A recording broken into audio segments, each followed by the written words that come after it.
Okay, so you probably saw from the title and thumbnail, I'm probably like a little confused because this is another 759 that I got, and it is my second sub 8 and my first one I got live, but it is point 0.3 seconds slower than my PB because my PB was a 759.6.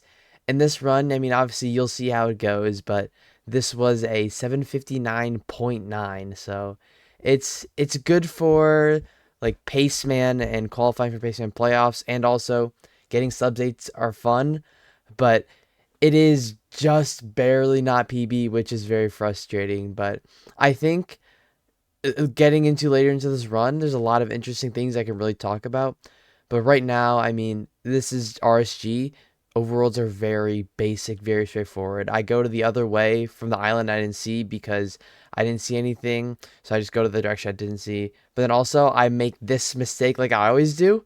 I realize it now after getting 9 graveled. I already have flint. And I do that mistake all the time whenever I front load flint, just because I get it's like second nature to always get flint right before I enter and everything. But it's still a good enter, 124. And I get the Bastion spike here. And right now you can kind of see my face cam. I'm just yapping about whatever. And I go to wide macro here to look for the fort, and I see it's right here. And it's beautiful terrain. So I get a little nervous. So while I play this terrain going to the treasure, it's it's a little safe. It's a little safer than I would like it to be, but I'm okay with it just because I know this is going to be a good seed. I know it could be a good run. And also, I don't know if you guys saw Beef Salad's recent upload. He got the new ranked world record, and that was a treasure run.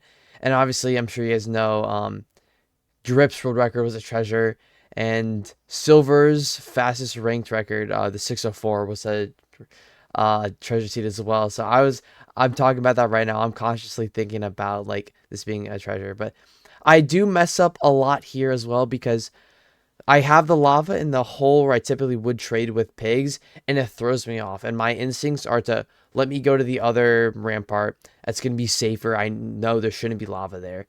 But this hole is what you should do. This is the best play for what to do. But my instincts like kind of took over for a little bit, and I stopped thinking. But it kind of made me mess up the trading hole I did. So I take like a couple unnecessary hits, and I'm kind of delayed on trading with the pigs, but I don't think I lose too much time overall. But it's still like I've I've been in treasure for about a minute now, and I'm still barely halfway through my route. It's the very frustrating thing about treasure because all there's so many fast runs with treasure, but it's just not a fast bastion type and a fast bastion route. Like if this was, say, if this was housing and I entered at like the 159 ish, whatever I entered at like the top down or even manhunt housing, I mean, I could be out right now, honestly. And also, I kind of lose some time as well because the lava, because how weird everything was. I do get a straggler pig, and I kind of get screwed over. And then also, typically in my route, you may have seen noticed I didn't get the other gold block on the other side, but because my pigs are so low, I picked up some of the obby trades. So I think that I need to force these extra gold just so I can get 20 and play this run out. And that awareness kind of does pay off because I check trades here and I have 19 obby. And although you'll see shortly, I don't track all my trades, but this is all the obby I have, so I did need to get those extra those extra gold blocks. But yeah, I have 20 now. I don't have that many beds, so I'm kind of annoyed. But then I see here that fat stack of string, so I don't lose that much time. Maybe about 5 to 10 seconds at most, but it's still okay. And then this pearl here as well. This is a good pearl, but it's further than I thought. So I'm under like that netherrack to my right, so I don't have much visibility on where all the spawners are. So it's kind of rough for me to see where I should be going. So I'm kind of just pyring to get an entity spike to go over to find the spawners. And I see this one here, but it's still like if I'm trying to get a sub 8, this is not the best. I mean, this is a 444. It's a 455 spawner. It's really not sub 8 pace. Like if you look at other sub 8s, it's way faster. And also, I notice here as I turn around and I start doing my pre-crafting, I see the other spawner, and I get a little annoyed because hitting both spawners is always going to be faster, especially because it's right there. But I feel like I just have to stick with this spawner because I already blaze bedded it. And I also, something like very small to note that I wasn't thinking about too much at the moment, but I think I made a good play of. It's because it's RSG and I'm always going to be trying to play for PB.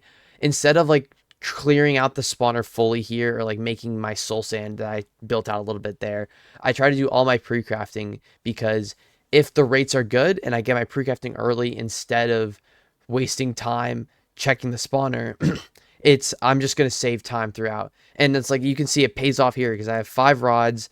I have a couple strays that you saw, and it's still like a 550 blind. And then I get a good measurement split here.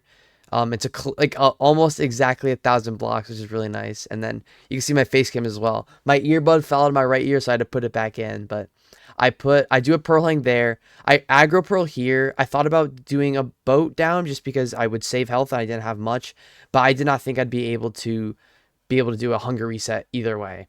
And this pearl, I do want to break down this pearl because I think this is the biggest thing that I lost time on. Because after I throw the second pearl, you can see here, I'm moving to the right a bit as I throw the pearl. So my pearl, instead of going straight on, it fades right a little bit. And I end up missing the fort that I wanted to hit. So I throw another aggro pearl in the lava because I'm 25 blocks off. And you can see, like, you can see my face cam as well. I'm really unhappy with that pearl because I think I lose about 10 seconds. It's because ideally I wanted to be on the fort, drop down and bridge instead of having to fall all the way down into the lava and then build back up. But still, I know this is a PB pace Stronghold enter. I take a second to gather myself with that setting change. I do go a little slower than I typically would, especially in ranked. And this spike is also weird because I do want to kind of pause this and break this down a little bit because there's a lot going through my head during the spike because I have my spike kind of mid. I think it's straight mid. And I see this door straight ahead of me. And I'm thinking, I want to open that door, pearl right through it, and the port room is going to be right in front of me, but I can't see the port room through the door. So I take this lower terrain here through this kind of ravine that messes up the stronghold and kind of go slowly. And I don't know where the stronghold is. And that kind of allows me to let the silverfish spawn, but also because I just put my earbuds in, I'm a little disoriented. I turn right immediately because I think it's there.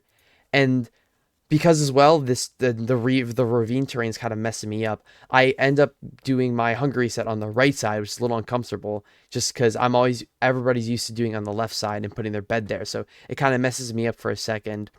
And then there's also here, I want to like break down as well, additionally because the blind was so close, I kind of messed up my terrain nav a little bit. I didn't have all my eyes pre-crafted, so when I book crafted them, my mouse is off to the right a little bit. So as I fill in the portal here, I stop on that like ninth eye. And I stopped on that ninth eye because my mouse went off my mouse pad. And so I had to pick it back up, move it over, and then I single click these last few eyes. So I lose like another second or two, and I'm unhappy about it, but it's a very funny and small thing that you don't think about, but definitely did make a difference. And right now I don't think this can sub 8, but it's so close. I think I have to push it. So I instinctively go to get glowstone, but I try to go for the 2+2 to save for the PB and sub 8. And I do a beautiful 2-bed there, but here I mess it up. I don't get the 2+2 because this damage is amazing. It's actually beautiful. But in my mind as well, I'm going through here. I think this height looks perfect. This looks like the perfect 2+2 height. So I'm getting my bow out. I'm ready to do it. And as it gets slightly closer and I shoot the dragon, I realize it's a little higher than I would have liked. And I was thinking, I debated for like like a millisecond on if I should shoot the dragon twice to make sure that I could be able to do a safe 2+2. And it ends up not paying off. And I have to do a 3 rotation.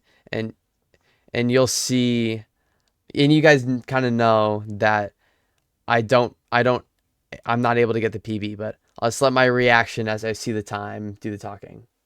My pearls to second portal. Like, oh my fuck.